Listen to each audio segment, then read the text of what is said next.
I'd like to talk about taking big, scary, AO-talky ideas and things and turning them into practical, friendly, increase your quality of life type of things. Now, AO-talky is paranoid survivalist shorthand for end of the world as we know it. This is a situation that may be brought upon us by zombies, you know, maybe robots, or more than likely, I think, you know, zombie robots. And on that note, has anyone here seen Caprica? This is a short-lived TV series that's the prequel to the remake of Battlestar Galactica. It's a pretty simple story, all right, about a driven scientist whose genius daughter is killed in a terrorist attack. And this guy, he assembles all of the data ever generated about his deceased daughter. You know, so badly does he want to replicate her, and he does. He creates this being that, despite existing purely in code, has passions and curiosities and memories, and she hates her parents. You know, it's perfect, just like it should be. And then he takes this confused, spiteful, smart simulacra of a teenager, and he downloads it into a militarized killing robot, which is a mistake. But the assertion is this, that at some point in the near future, a human being is synonymous with the sum of its data points. Now, this is fiction, right? But it's not totally far from the possible. IBM tells us that every day, 2.5 quintillion bytes of data are created. A quintillion has got 18 zeros. That's a billion billions. We're talking actions, transactions, sensor input, anything and everything that creates the smallest recording, couple and a half quintillion times every day. And what's more, IBM goes on to tell us that 90% of all the data that exists in the world today was created in the last 2 years alone. I know. But this apparently is what 1 billion people updating their status on Facebook will do for you. Now, you might not find deep meaning in the 700,000 or so Facebook posts that happen every minute, or the 2 million Google searches, or the 100,000 tweets, or the $275,000 spent online, all in the same amount of time, every minute of every day. But it does affect us. And if you think you're not participating, if you don't have a Facebook account, well, that's a piece of data too. Now, this vast accumulation of information is now so complex and interrelated that the only name for it, apparently, is big data.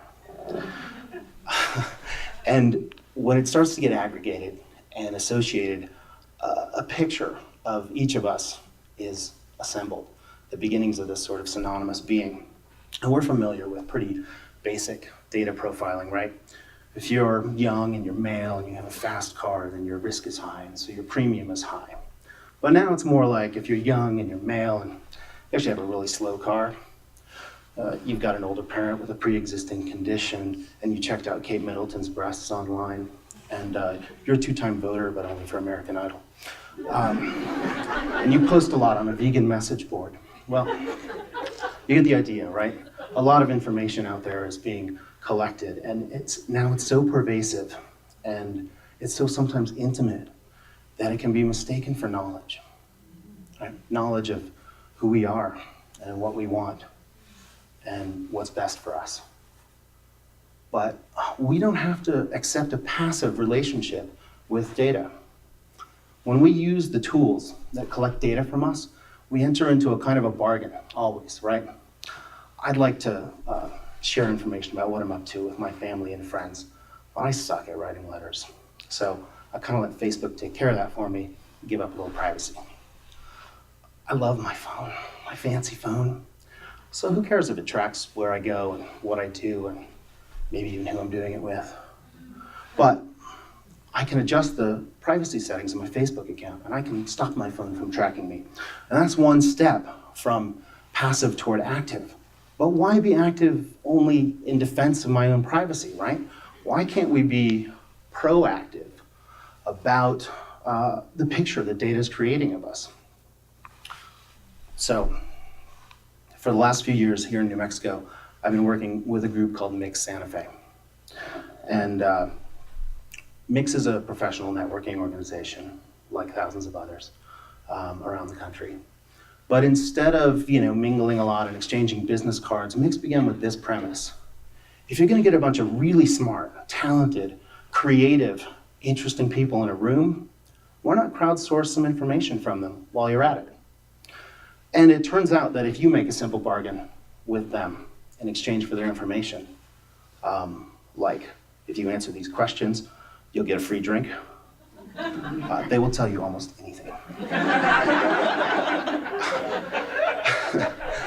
Now, if, say, 200 to 500 people come to any given Mix event, we're not exactly talking big data, right? This is much more modest data, and it's also much more human data, and it is, embedded in a sort of relationship. You ask people what they want to be asked about, and then you ask them about that thing, and then you ask them how to move forward with real actions, and then you empower and promote and help generate those actions.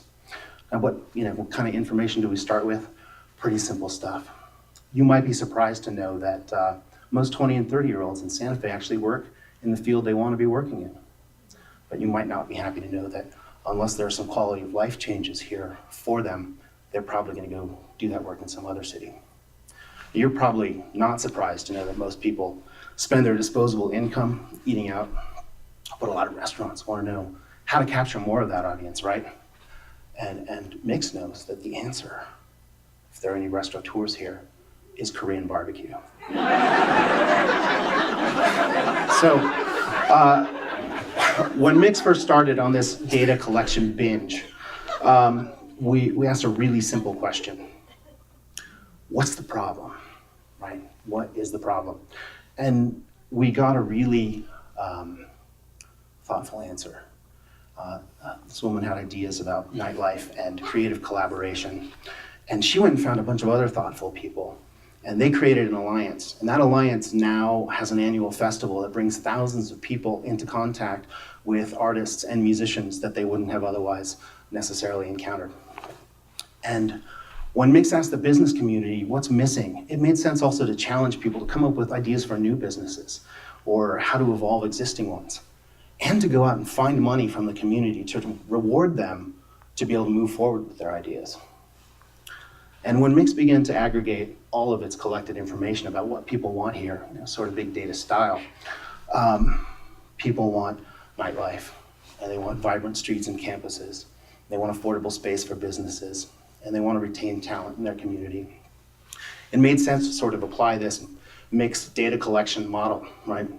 Have an event and collect information to St. Michael's Drive, an aging, car-focused commercial corridor that happens to have this very campus on it. So there was an event, a 3-day-long urban prototyping event. Mix worked with the city of Santa Fe and dozens of partners. Everyone was invited and got to show off if they wanted to. There were demonstration projects about a potential future or many potential futures, and people gave thousands of modest human bits of data and input. Now, this just happened, so this information is sort of still being crunched, but we know this. Certainly, overwhelmingly, people want this area to be a vibrant, human-scaled city center that's walkable, safe for bicycles, great for small businesses, it's a place for locals. And we know that more than anything, they want to move toward that target by empowering the neighboring communities, not by displacing the neighboring communities. Now, this may be pretty modest information, but I think it's powerful information. I think it's grounded in proactive human input. And it can be shared with other neighborhoods, with other cities, which in turn can share data with us. As the proliferation of big data is actually the end of the world as we know it. But Maybe we could choose to make it the beginning of the world as we want it. Our identity as consumers and voters and insurance risks might be the purview of big data, but our identity as citizens and students and families and entrepreneurs and people within a community is under our control. So accept that you generate data, whether you like it or not, that someone somewhere is going to use for something. And ask yourself what the bargain is that you make in exchange for that information. And whether or not you can put your genuine knowledge about who you are and what you want and what kind of a world you want to live in to better use. And if you've got an idea or some information to share, let me know, because I will buy you a drink.